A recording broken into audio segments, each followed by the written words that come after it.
Hi. So we're starting, this is our fourth class in our series of our beginning Irish Genealogy class sponsored by the Irish Genealogical and Historical Society. And just want to remind everyone that you can view all the videos for the class on the IGHS YouTube channel. And we have sent links for everyone who's signed up to the previous classes.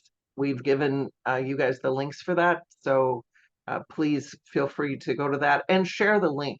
We also would love it if you would like the videos and subscribe to the channel. That would be helpful to us too.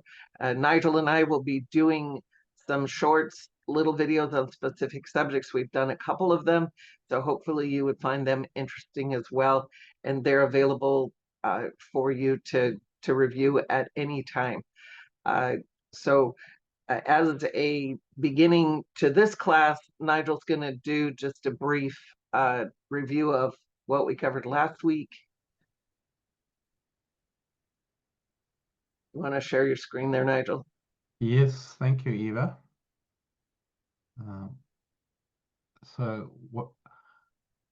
Last week, what we focused on was memories. And for memories, you can add text documents, audio files, or picture files, and they are accepted in the standard audio or picture formats. You have a gallery where you can put your pictures in FamilySearch, but all memories you can upload directly to the person or upload to your gallery. And from there, you can attach it to a person. So in a picture, there might be 4 or 5 people in the picture. You can put a little square around each face, and then by double clicking on the picture, and then attach that picture to a person in your family tree so that you can enrich their life story and memory. So it's fairly straightforward. These over here, if you're adding memories, if you click on these individual links, it will explain to you how to do it. We demonstrated that last week, and you can also watch our video. And then we spoke about merging duplicates. And the main thing was, if you're not sure, don't merge. And if you don't know how to merge, don't merge. But do go for this merge help guidance or watch our video from last week. So, half of this class is about recording your family history, good practices in lesson 1. Lesson 3, it's about adding memories. And lesson 2 is finding your deceased ancestors. And today, Eva will be going into the Griffiths valuation and other census substitutes that you can use. So I'll hand back to Eva, and we will now go. Yeah, and stay there just 1 minute, Nigel. Yeah, I just want to point out to everyone, if you look on the left part of the screen, and when you open the OneNote yourself, we have our 4 lessons with all the notes, and it's the notes we're using to present the class, but you can also review those at the same time as you're watching the video. And then we have other resources below that. Rosie, could you put up the thing about the book that Nigel and I wrote? Nigel, go back to lesson 1 where they can see that. And at the top of the lesson, this is our shameless self-promotion. But Nigel and I, after we had taught the first series, we were requested by some of the class members that we put all of the information into a book, and it's an ebook that's published on Amazon. And from what I can understand, if you Google it, you can figure out, if you don't have Kindle or that, you can figure out how to load the ebook onto whatever other electronic device you have, even on your computer for reading. But I don't have the instructions for that. So anyways, let's go on, Nigel, to lesson 4. We have had requests from many people to understand information that's available before 1864. And again, to remind you, the reason the date 1864 is so important, it's because that's when civil registration started. And as we mentioned in class 2, there were some different things that happened to the previous census records that were taken every 10 years by the British. And so the major record that we have is Griffith's valuation. So it was a specialized survey called a cadastral survey, which was used to determine the value of land and buildings. It's organized by Poor Law Union and Parish, and then by Townland. And Nigel, can you just go to that first link on they ask about Ireland? No, that one, yeah. the top one there. Yeah. Sure. So it's usually called Griffith's valuation. If you Google the primary valuation, you'll find links to it, but Griffith's valuation is just the easiest way to find it. But this is the screen that you come into. It shows you, you can search by surname, because I want to show you what the screens look like when you're doing these searches and point out a few things. This is what I searched on, was Doherty under step 1, Philip step 2, and it was in County Donegal. And so we just wait just a second, Nigel, there. So it happened around the country between 1847 to 1864. And the particular area where this is my second great grandfather that I'm searching on, he that evaluation was done in 1857. They started on a specific beach up in what's now Northern Ireland, went all around the country, and came back to that beach. And my understanding is, I think they were only off in their survey by maybe about a foot. It wasn't, anyways, it was a very incredible and amazing survey. So they showed the names of the occupiers of the land and the buildings. They showed the name of the person who held the lease, and they went through and looked at the amount and value of the property held. So it's important to recognize that it's arranged by civil parish. And as we mentioned in previous lessons, sometimes the civil parish boundaries is different than the Roman Catholic parish boundaries, but the Church of Ireland parish boundaries are pretty much the same as the civil parish boundaries. So, so keep that in mind. They have microfilms that can be seen and viewed at the National Archives in Ireland, but the printed valuation is free of charge on this website that we're showing you here, the askaboutireland.ie. So there's a little bit more information in here about it that you can read through. We have these in here, but it's invaluable because no other census material from this time period has survived. So it does not show the people that were in the household. Again, it only shows the head of the household. And I'll show you in just a minute that kind of what happens with the naming convention within that too. So the records, again, as you get in here, are the name of the occupier, the name of the lessor, the county of residence, the barony, the parish of residence, and the townland of residence. One other thing to keep in mind is the spelling of the townlands might have changed a bit between what you would find on today's map versus the maps back from when Griffiths were taken. So that all of those things that we have explained in the previous videos are important for you to keep in mind when you're researching on this resource as well. So spelling for names is important, but I'll show you on this page that we're going to go to in a minute how they might, they would have done an abbreviation for some of the names. And so, for instance, where it shows down where the little bullet points are, Robert might appear as ROBT, Elizabeth might appear as ELIZ. So there might be typos, they may be spelled in an unusual way. And so, and they had a certain amount of characters. Remembering too that the images that you're going to see on here that have the detail were extracted from another record. They're not the original books that that were created. They were extracted into these other Griffiths valuation books. So there's that as well. So Nigel, let's go to that first screen to show the page. That, oh yeah, we did the search. There we go. So this is page 2 of, if you look at the top, it shows results 1 to 20 of 48. I guess this one comes up as page. So scroll down a little bit. I did Philip Doherty, remember, and Donegal is the county, and then we have the parishes. Now, in this particular parish of Dona, because I had already determined that that's where he was, we have 8 different Philip Doherty records here. And actually, record number 6 and 7, and there's no number on the screen. I just counted down. I already had looked at these previously, but record number 6 and 7 are for the same man. But you wouldn't necessarily know that initially. Um, uh, Nigel, we'll just go on to, well, I guess I should show you. The plus on here is an extraction from the page. And sometimes, and it was done by someone else that then created the pages, sometimes the information on that one can have misspellings or transcriptions as well. The ones that look like 3 different sizes of a page are the Griffiths valuation pages, and they pull up different sizes of files, but it's the same file.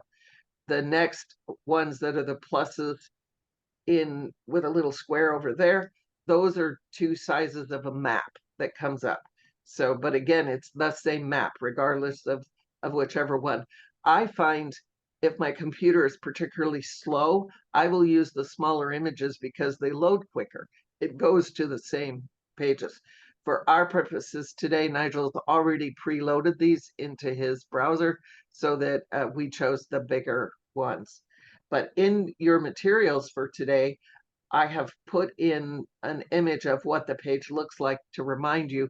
If you want to go to this page that we've done, there's a hyperlink in there. So the top one there, it says image for Philip Doherty Balaloski, Dona Parish, County Donegal, and he's number 6 and 7 of the Phillips. So you don't necessarily have to go look at my second great grandfather's records, but we put this information in here to have you remember what you might be able to find when you're looking for your own family. So the next one we want to go to is actually looking at the page, and that comes up like that, but Nigel's got it pulled up bigger for us. Now, the record showed that the Philip Doherty in here is number 22C, if you can see that. It says Philip Doherty with a Sean at the end of it. And number 23 is also Philip Doherty Sean. Now, we talked before about nicknames. Sean is not his nickname. His nickname was Newman. But all of the Seans that are listed in here are all the sons of a John who is no longer living at this time. And I'll show you when we look in a little bit at the Tithe Allotment records that John's wife shows up as Widow Doherty. So I know that John is already dead. His sons here are heads of households. So we have Cornelius, we have Owen, which Owen was known as Eugene through his life, but Owen is another name for Eugene. The John Doherty that's living in 22A is a different family that's there. And then we have James Doherty, but that's abbreviated as JAS. Remember, I mentioned the abbreviations might be different. And then we have 2 plots there that show Philip. The other thing I wanted to point out is this is one of my second great grandfathers, and my other second great grandfather was living up at plot number 16A, another John Doherty, but his actual real nickname was Shoemaker. So in this case, we have a situation where the family's nickname is shown up on the Griffiths valuation, and my other family, it's not their nickname. So, but if you look down at number 25D, this Cornelius Doherty here, his nickname is Knocker, and that really is his nickname. The Cornelius that McLaughlin that's listed just above him is a far out relation. However, his name Cornelius is abbreviated CORNLS. And same way with the Cornelius McLaughlin listed on 26, happens to be the same man. So does that mean that they have 2 pieces of land? Sometimes they do. And sometimes throughout the particular townland, a person might have a number of properties. in County Tyrone on a different ancestor of mine. They have land actually in two townlands. The land actually borders each other, but it's in two separate townlands. So I found them in two different parts of the Griffiths valuation because, again, these are sorted by townland. So I hope that kind of makes sense to you when you pull this up. We also show that the measurements are for the land for the valuation are in those final 4 columns. I'm not really a farmer, so I don't understand all of that, but it has to do with the size of the land and what's on the land. So we have this information in here saying how big the acre was, the rood and the perch, which is also called a pole. And these are older measurements that are the English statute measurements used to assess the land holdings. So for instance, we have this example on how many square yards a particular piece of land would be. And so let's see, let's go back to, so we've seen the pages. Now let's go to the map itself. So first, Nigel, would just go back. Yeah, that's fine. Go back to our notes for a second. So I've shown you what the image is going to come up with in our notes. Scroll up just a little bit. There, the hard red boundary is the boundary of the townland. And there are roads shown on here, and we'll go a closer image in just a minute.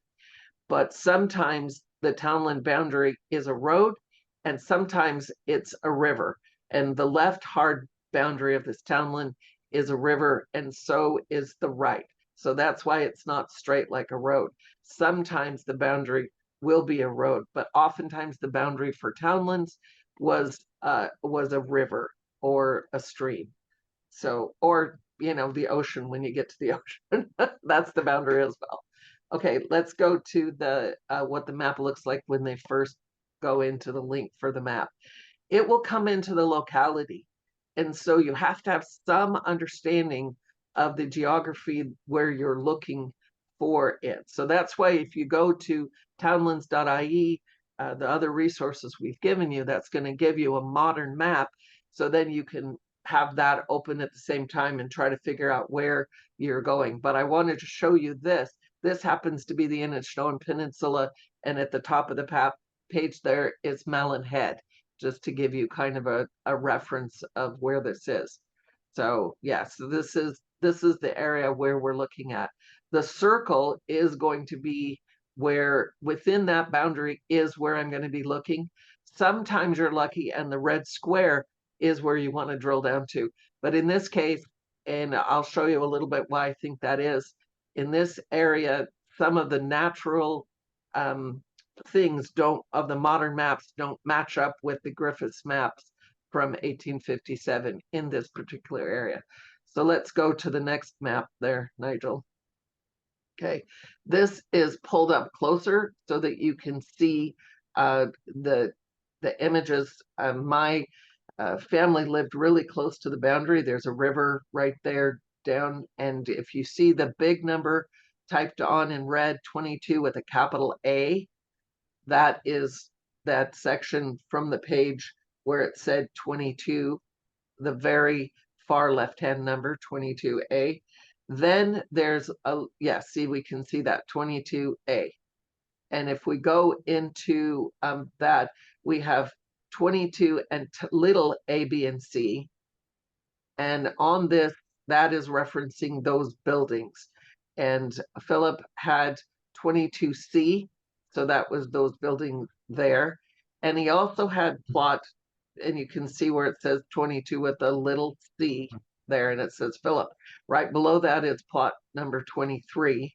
These are not still known by these numbers. The houses don't have house numbers. They now have air codes, which makes it easier to find place, but these were numbers that were arbitrarily given by the survey team to these places. So if you look a little lower to the right, you'll see the number 23 kind of on the right boundary and the top. That's a very small piece of land, a small field, probably used for grazing. There's no buildings on it, but it was a second piece of land that Philip was leasing. Now, if we could, and you could see those little squares next to 22C. One of the things I want to show you is if you look at the top of the map, at the top right, there's a slider. We are on the historical map. And if you go to the modern map, sliding it across, it shows you the modern roads and the little buildings that are on the modern map there. Now, one thing that is often common of Griffith's valuations with this slider is the roads match up, because they do really match up. But about a year and a half ago, when they did some sort of revamp of the website, this particular area, the road does not match up. So you can see where the little A, B, and C was. And if you look over at where the modern road is, you can see that sort of shadow where it says Bayview Heights, the shadow of those buildings. And some of those buildings are still there. There's the little, if you go back to the modern map only, Nigel. Thank you. Those little curved purple sections are the driveways in by the buildings that my cousin still lives there. So those driveways are not on the old map because the buildings were just next to the road. But if you go to this, and in your mind, try to meld those together, because it shows the old map where those buildings are. That road is still there. It's the same road that's showing as the purple road, but whoever designed this here, they got their programming off. And if you back up just a little bit, Nigel, I can tell people why I think the programming got off a little bit. If you, that's too far. Sorry, going a little bit. If you look over onto the left side of this image, you can see where 41B and 31C show up. They have taped the map together there, and those lines aren't matching up. So I think whoever was putting this together, even at that basic level, didn't get the lines matched up. So now the road doesn't match up. And even over a little more to the left, you see a purple line. That's the road that's between Carndona and down to Quigley's Point. And the map, the old map that Griffiths shows that road, it's the divisions between the lands is just a single line, and the roads are a double line, if you can see that. And even today, the divisions between the fields are still in the same place. You will see hedges between the fields that are the same. So so I just wanted to point that out.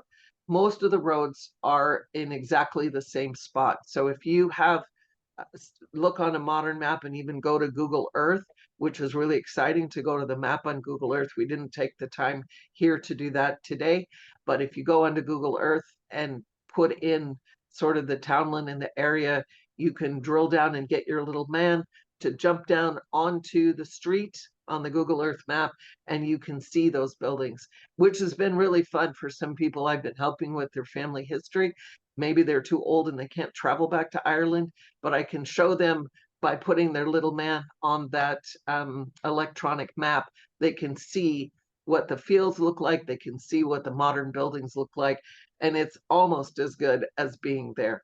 So, and this works all over the world. I helped a cousin who one of her sides of the family is Welsh, and we did a little trip to southern Wales through the computer so she could see the buildings where that family had lived. So that's another tip I want to give you to look at.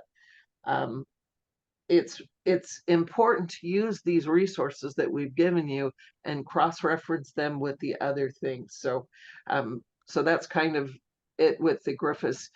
Can we go back to just the sheet, Nigel, that showed the different plot things? So one of the things to keep in mind is they kept doing valuations because they wanted to make sure that if they would have enumerators to go around and physically interview the people sometime every year. The closer they were to Dublin, the more often these happened. Sometimes it was every 2-3 years. Sometimes up here in Donegal, it was every 5 years too. So it's important to know those plot numbers stayed the same through the Griffith, through the valuations that continued on. So the books that happened after the initial Griffiths valuation are sometimes called the canceled land books.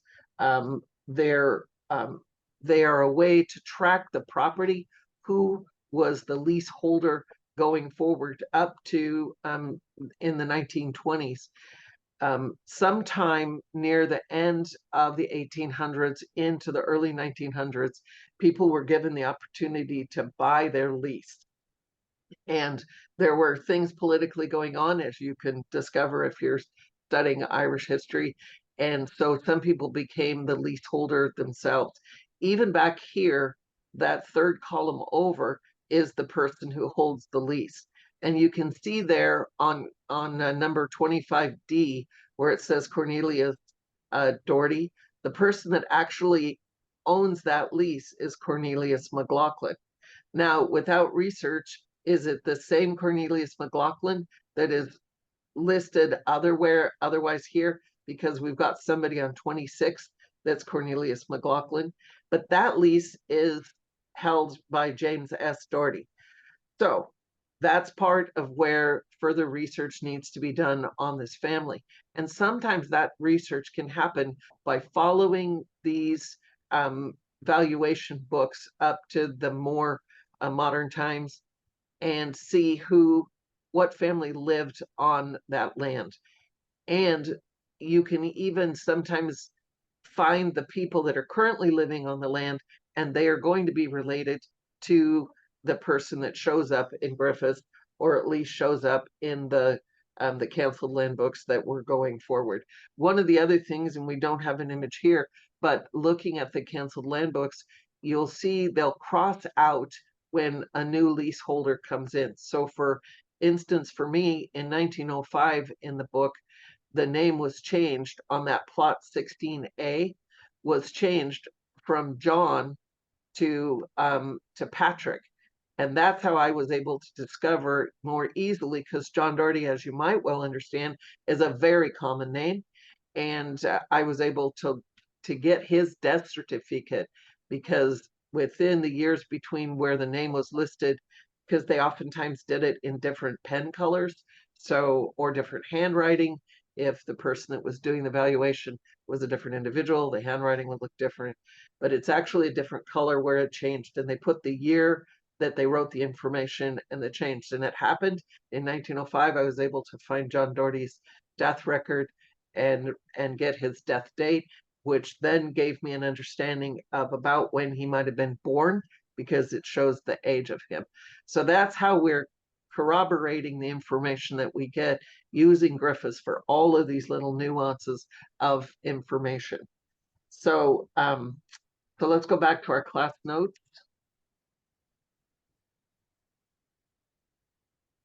And I hope you'll find this information useful.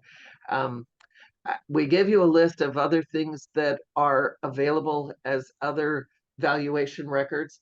And I also just wanted to briefly point out that I have a subscription to rootsireland.ie, which we've explained to you before how useful that is. But also just this morning in my inbox, I received an email that tells me that there are new records available that are census substitutes. And they say they are delighted to announce the addition of 41,356 census substitute records from counties Fermanagh, Wexford, Cork, Dublin, and Kerry to our database at Roots Ireland. And they give a list of what follows. So that's why we have these links for you, and say, go back to some of these websites. They are constantly digitizing and adding records that are available. So even if you couldn't find something particularly earlier in your research, you might find it now. It might be new. And subscribe to some of these different things. I know it can fill up your inbox when you get these, and it might not always be useful to you, but I thought it was particularly important that we were talking about census substitutes. And I got an email this morning telling me that there were, that's 41,000. That's a lot of different records. So, so go ahead and look at those possibilities.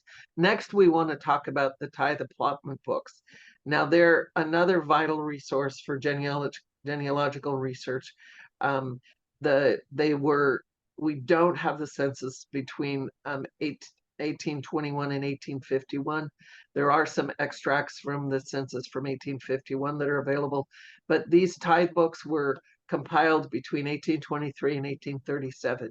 Now I've shown you the image of the tithe record that showed up, and this is handwritten. Again, it's showing the valuation, but I know, Nigel, we didn't go to this one, but could you see if you could click down? No, yeah, this is the main page, but can we click down on the image? I just want to show them there. So this is what it looks like. It's 2 pages. If you scroll up bigger, the page on the right is more blurry than the page on the left, and so you'll need to scroll up a little bit. The page on the left, lucky for me, at the bottom is the one that shows my particular ancestors. If you can scroll up, there we go. So we have Philip and James, which were shown on the Griffith valuation in 1857. This record was done in 1830, so you can see 27 years earlier. We have Philip and James, and they are leaseholders, and widow Doherty. Unfortunately, even to this day, we do not know her first name. It is conjectured that her surname was O'Donnell, but her husband is dead, and we know his name was John, and that was corroborated by Philip and James on the Griffiths having the name Sean written next to them. So for lots of reasons, I know that this is the correct family. If you can scroll over to the right-hand side a little bit and up to the top, I can show them how, keep going over. This is all part of, so scroll up, yeah, over to the next page. Scroll over, yeah, there we go. So see, this is blurry. That's Owen at the top. And again, I feel pretty lucky that that we have Owen being I know it's Owen, but anyways, it's the blurry side, but I wanted to really have the information from the better side. They just took this by a camera. I don't know why one side is blurrier than others, but I thought I would show this to you as an example of what's available on the tithe records.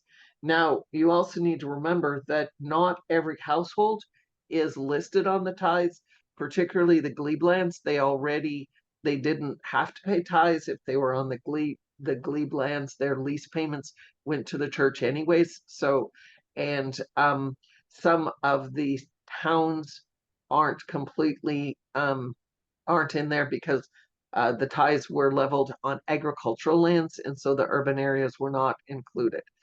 And the only thing that's on here is the heads of family. And as I showed you, not all of the women's names were listed. In some places in the tithe, the women's names were listed, but many times they were just listed as widow. So back to our notes there, Nigel.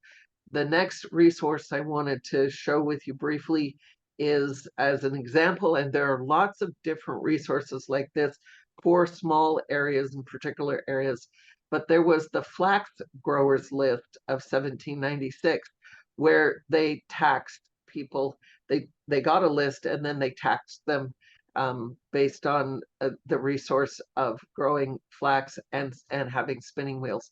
They also gave them things for this, but you know, and you can go through and learn a little bit more about it. But the purpose of this list was to boost the Irish linen industry. And you know, there were shirt factories, particularly in Derry City and in Belfast. In fact, that was the biggest industry for 100 years, was the making of shirts and linen, and the Irish linen shirts were very, very famous. So these lists are held in the Linen Hall Library in Belfast, and there are microfilm copies and index databases that are available at the FamilySearch and through websites like Ancestry and the Irish Genealogical Project. But we do have a hyperlink here showing you the flax growers list of 1796, and this is an online resource. If you can click on that hyperlink there, Nigel, that would be great. Give me a moment, I'll be there. Yeah, it's above the military records. Yeah. Yeah. There. So this is the site that goes into the Irish Flax Growers List of 1796.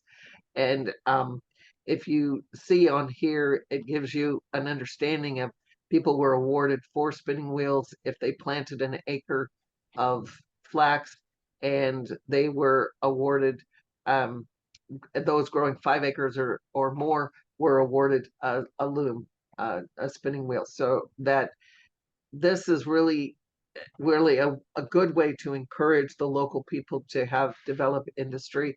Dublin and Wicklow are not included in this list. And, so it's just another resource. The next resource I want to go to, if you go back to the notes, is to look at is possible military records, keeping in mind that the that before 1922, many of the records would show up as being under the English National Archive system for military records. And if you're looking through these links, that you might need to prove your connection of descent to this person to have access to the record. But we did have a query about resources connected to military records. So there are some places on here that you can even look for wills of Irish soldiers who served in the British Army, especially those from World War I. So we have the links to both the Irish military records and the English National Archives for looking for military records. So as Nigel said to you, all this was going to be my section because it has to do with pre-1864 research. But I hope you find these links interesting. There's a lot more available. And as I said, there's many companies and businesses that are digitizing records all the time, having more and more things available. And as I mentioned, recently there's been some extracts from the 1851 census that's available. The full census was destroyed, but when people went to apply for a pension, they had to try to prove how old they were that they could qualify. And so there was research done in Dublin that helped people prove that they were on the 1851 census. And some of those extracts are still available. So they've been digitizing those. And the parish right next to the parish where my ancestors were living, Clementi Parish, a lot of that has been extracted. There so far isn't anybody in Ballaloski that's showing up on the 1851 census that we have. I keep being hopeful that there might be some extracts out there somewhere. So we're going to switch topics now, and we're going to talk a little bit about DNA, looking at more modern medical and scientific ways to research your family. So we have a whole section of notes in here. We'll go there in just a minute, Nigel. So right there's a hyperlink that will go to that section. But we just want to initially have you understand that DNA is passed down randomly from your parents. You do inherit 50% of your DNA from each parent, but you're not getting exactly 25% from each grandparent. In fact, depending on the recombination of the DNA, it is statistically possible that you could have 0 DNA from one of your grandparents. But as a geneticist pointed out in a class that we recorded a few weeks ago, science and nature likes to have averages. And so you typically do get about on average between 20 and 30% of DNA from each of your grandparents. But we just wanted to point out that it could be possible that you don't have any. So DNA from neighboring regions looks very similar, and the ethnicity estimation is a work in progress. So let's go to the notes. Again, looking on the left, you can see the DNA notes. The hyperlink is also on the note page, but let's go there. This is from a class that we gave a while ago, and this is my funny joke. Granny said we were Irish, but my DNA doesn't. Well, your DNA might say that you have a certain amount of Scottish that you had no idea that you did have that. And that doesn't necessarily mean your ancestors ever lived in Scotland, but the DNA from the north part of Ireland and the DNA from sort of the southwest part of Scotland is very close and very similar. And so we just have to realize that that piece of the ethnicity estimation is growing. And the DNA samples, the number of people that are doing DNA tests are growing bigger and bigger as well. And so as they refine their statistical analysis, we will get different numbers. So it doesn't mean that your ethnicity has changed. It just means that the sampling has grown and the statistical analysis has become more precise.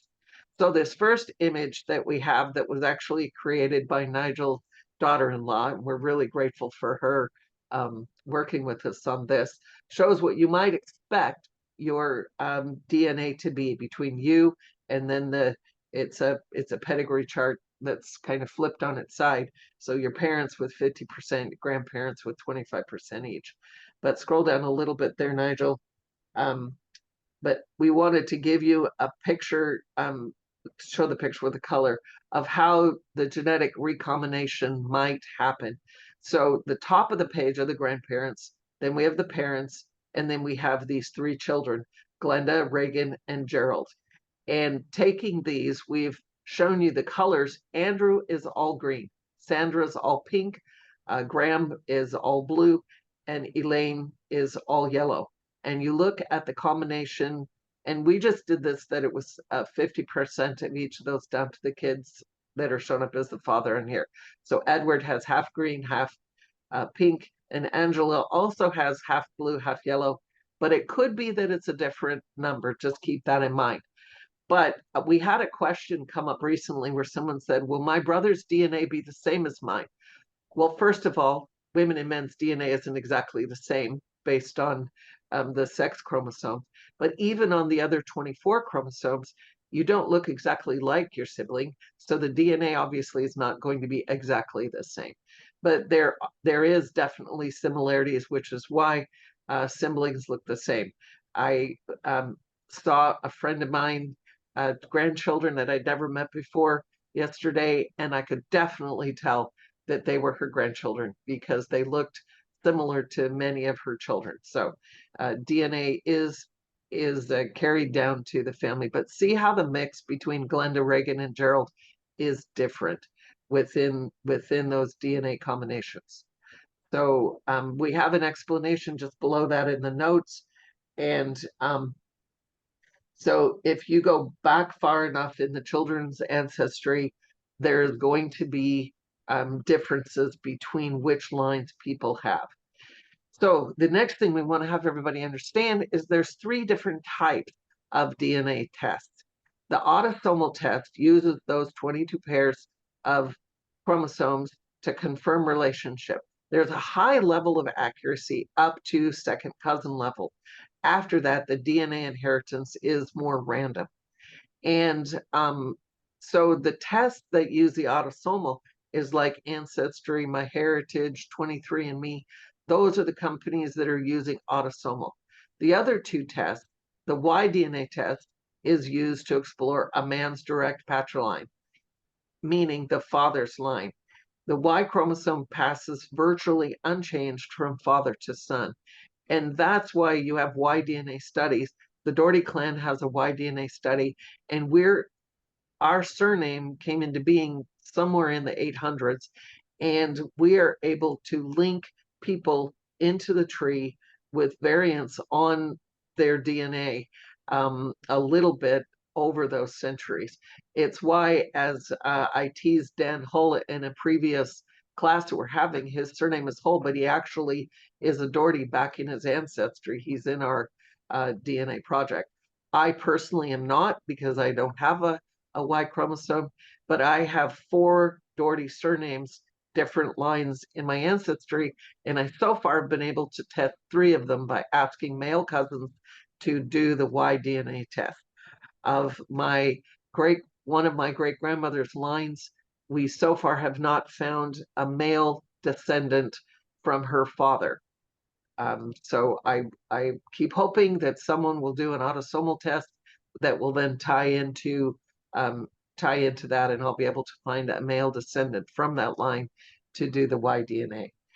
Through that testing, we found that 2 of the lines did connect about 200 years ago, even though my dad said that his father said that his parents, my dad's grandparents, were not related. As it turns out, they were related about 200 years ago. Unfortunately, because of the lack of records in that time period, I don't know exactly how they were related, but the Y-DNA proved that they were. So the third test is mitochondrial, and that uh, chromosome is passed exclusively from mother to her offspring through the X chromosome, and it's not passed from the father down to his daughters. So the mother passes this. So men can do mitochondrial testing, but it's only connecting them back to their mother's line. The interesting thing for myself and Rosie is our mitochondrial ancestry, which virtually passes unchanged from mother to daughter back for centuries. Uh, it's our one brick wall. So I keep hoping that we will find out where Annie Dolan's family comes from by somebody testing in that. So I don't know if there's at this point, I feel like I've been talking a lot, and I do have an example. We'll take questions in just a little bit, but I've asked Kathleen Travers to join us here because she was able to connect in from an adoption into a particular family for her, and I think it's an incredible story. So, Kathleen, will you share that with us? Yeah, sure. Thanks, Eva. Yes, so I hit a major brick wall very early in my research because my father was illegitimate and was put up for adoption. His birth certificate gave his mother's name, no father's name. Excuse me. So right away, I thought, well, I'm never going to get anywhere with this. My grandmother applied for poor relief when she was having a child, and I have the report on that. And she told the poor relief people that the father's name was John Smith. So, which I know now was, yeah, she was being a bit cheeky. However, I was able to track his mother, and she was born in Glasgow, but her family came from Fermanagh. On my maternal side, both grandparents were Dohertys from Inishowen in Donegal. I did a DNA test first on my heritage, and when the results came in, there were several very close matches that made no sense. So we're talking the DNA was in the region of second cousin. Some of them had trees, so I went in and had a look at it, and nothing was adding up. I had DNA matches for the other three sides that did make sense, but these ones did not. So I contacted a couple of these second cousins that I now know are second cousins, and we agreed to work together to try and solve this mystery. And they were from the same family. So we worked for a while and managed to whittle down through other DNA matches and trees that my father's father must have been one of three men. And the reason we found that was because the people that we were talking to and matching with were all descended from the same couple who had 7 daughters and 3 sons. So the only explanation that was the only thing that would have made any sense of these DNA matches was that my father's father was one of those 3 sons. And I managed to track down two descendants of one of the sons who did DNA tests for me.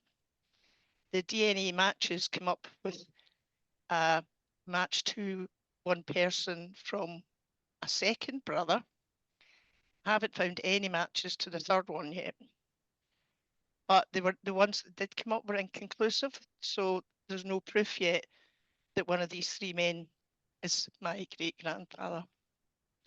And I might never know, but hopefully other descendants will get tested. Most of the matches that we've worked out are indeed second cousins, were descended from one of the 7 sisters. So it might, mystery might never be solved. And we've been working on this for quite a few years. But I do know now that my great-grandparents were a Francis McMullen from Monaghan in Ireland and a Catherine Logue in Donegal. And through the DNA and identifying who they were, I now have cousins, loads of cousins all over the world that I would never have found without DNA. I would never have found out about my great-grandparents without DNA. So that was the only thing that broke that brick wall. I mean, I have lots of other brick walls, but that was the most important one to me, to try and find out more about where my father came from. So that's my success story, and I have had others, but that's the one that means the most to me. So if you do hit a brick wall, or if there's an adoption involved, DNA can help, as long as there are enough people out there who match and are willing to work with you. So that's my little story. Kathleen, I'll have you explain in just a minute the class that the Doherty Clan Association is putting on the 18th of October about using GEDmatch after you've done these DNA tests. Like I, for instance, use Ancestry because it's the biggest database out there, but you can download your raw data and upload it to other databases like GEDmatch. Can you explain what use that is? Yep. So after the first time I did the my heritage DNA test, and I got my siblings to do it, I then did an ancestry one, which brought in more matches and confirmed a lot of things. But then I uploaded to GEDmatch. So GEDmatch is a database that brings across DNA matches from all the platforms, all the DNA platforms. So if you're on Ancestry, you'll see the Ancestry matches. If you're on MyHeritage, you'll see the MyHeritage matches. In GEDmatch, you'll see many more matches from all of those platforms. So we're running a class on the 18th of October to look at the tools that GEDmatch offers. And it's a free, the main part of GEDmatch is free. You can pay extra to have additional tools. So we'll be looking at what GEDmatch can do, the tools that are available. And one of the ways I use it is I run a Facebook group called South Inishowen Family History. And on GEDmatch, you can create ancestor projects. So members of the group upload their DNA to GEDmatch, and then we can run those matches in the group to see who in the group they match. So quite a few of us now in this South Inishowen group know we are related. In some cases, we don't know how, but we know we are related. And because we are focusing on South Inishowen, which is a smallish area, it's easier sometimes to work out how you connect. So yeah, GEDmatch has also helped people break down brick walls, even in that little group. And it's definitely worth uploading because it then brings many more kits in, and really opens up the matching rather than just using one site. So we would suggest that's a route to go down if you want to use your DNA to work through the family history. And Rosie has put in the link to your particular group there. And I would suggest go onto Facebook and search on groups in your particular geographic area and see if you can find a group in different parts of the country. There's different levels of activity in the groups. Kathleen actually runs a very fun Zoom call that we often talk about genealogy, but we've become friends. And now we actually usually meet once a year in Ireland in the summer and have dinner. And so it's become a really fun thing to be able to do from this group that Kathleen and another woman who was interested in family history started this Facebook group, and it's expanded into all of this stuff. So I just would encourage you to use these resources that we've given you. And Rosie's also put up the link to the YouTube channel, both for the Irish Genealogical and Historical Society and the Doherty Clan Association. We have different videos from different classes that have been taught and have been recorded. So we're trying to be a resource to help you find your family. As I said early on, the most joyful thing for me has been to walk the lanes where I know my ancestors lived, and to stand at the gates at the fields where, well, one of the fields there were cows in it, and I wasn't going to go in. But anyways, the other ones, I can walk in the fields and look in the old buildings and just envision the lives of my ancestors. And it just brought a wholeness to me that I was unaware that I needed. So that's sort of the motivation that those of us that are running these classes have, is to help you have a similar experience if that's possible. I wanted to open up for a few minutes to Dan Hull if there's anything you wanted to share here at the end of our series, and then after that, Nigel, why don't you close us out then? Okay. I don't know if Dan can unmute. Is he still? I'm working on it. There we go. The Y-DNA that is done by two companies has been very important for me to work out some of the genealogy. Family Tree DNA does the main Y-DNA research. Living DNA, or Living Family, let's see, what is it called?